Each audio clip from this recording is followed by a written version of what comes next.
नमस्कार मित्रों, आज का दिवस माझ्यासाठी खूब खास है।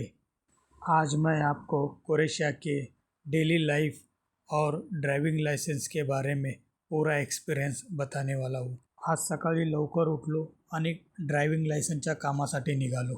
बसमधनं ट्रॅव्हल केल्यानंतर आम्ही ही 4 नंबरची ट्रम जे त्या लायसन्स ऑफिस जवळ जाणार होती त्याच्याने आम्ही ट्रॅव्हल केला।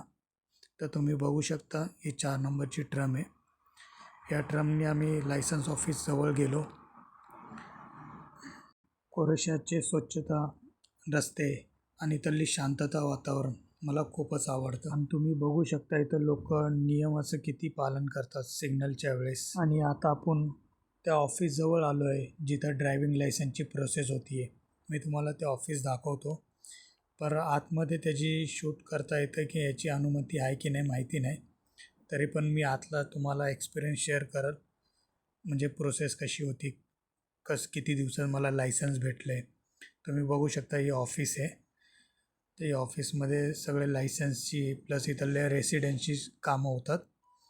तर जसं मला वेळ भेटेल तसं मी एक सिरीज अशी बनवल की पूर्ण लायसन्सची प्रोसेस कशी असते, किती दिवसामध्ये लायसन्स येतं आणि त्याच्यासाठी डॉक्युमेंट्स काय आहे आणि किती खर्च येतो, हे सगळं मी एका व्हिडिओमध्ये बनवल, स्पेशल करून फक्त लायसन्सच्या संदर्भात।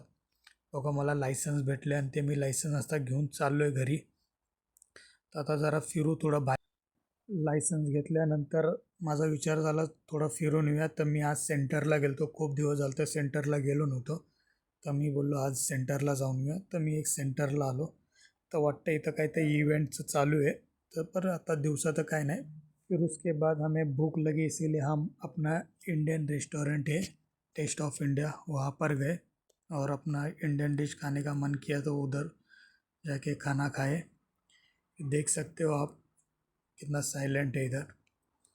आज का एक्सपीरियंस कैसा रहा ये मैं आपको अगली वीडियो में डिटेल में बताऊँगा। विश्वास ठेवा, मेहनत करा, यश नक्कीच मिळेल।